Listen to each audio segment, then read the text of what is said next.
Alors, avant de vous présenter le programme de notre après-midi, je tiens à remercier vraiment vivement l'ensemble des représentants des entreprises de la branche pour leur participation à cette enquête, parce que vous savez, elle ne fonctionne que si nous sommes alimentés en données. Et cette année, plus de 98% des 157 100 salariés travaillant dans la branche assurance ont été recueillis via la collecte des informations, ce qui est un chiffre, je ne sais pas s'il est record, mais en tout état de cause, on a encore fait mieux que l'année dernière, mais jusqu'où irons-nous ?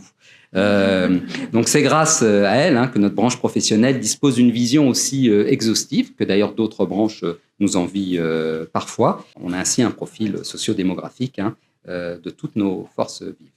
Alors sans devancer les temps forts de notre conférence de cet après-midi, je tiens à souligner que l'évolution de l'emploi, le bilan également des tendances qui ont marqué la profession en 2023, s'inscrivent à nouveau dans une dynamique très positive, ce qui est un vrai sujet de satisfaction pour notre profession et pour tous les représentants présents ici ou à distance. Nous avions d'ailleurs fait un teasing début juillet en promettant un millésime véritablement olympique.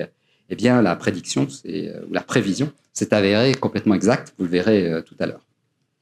Notre conférence d'aujourd'hui s'articulera autour d'une table ronde. Et je tiens particulièrement à remercier les intervenants qui se sont mobilisés pour leur contribution. Alors, je cite Valérie Lebert, qui est responsable emploi et prospective RH du groupe Covea, Stéphanie Lucas de Perelong, qui est directrice talent, emploi et compétences du groupe AMA, Laurent Marquet, qui est responsable des ressources humaines du groupe Prévoir, Lucie Nicolas Ancrevé, qui est directrice centre expertise People du groupe Alliance. Alors, chacune des 5 séquences de notre table ronde sera introduite par Léo Gardin-Yard. Alors, Léo nous présentera donc les principales données clés du REMA 2024.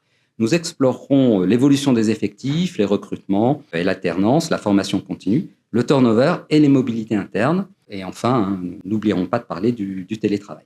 Alors, ces discussions seront enrichies par les commentaires et les retours d'expérience de nos intervenants. Donc, merci à vous. Leurs perspectives, leurs expériences sont essentielles pour enrichir notre réflexion collective.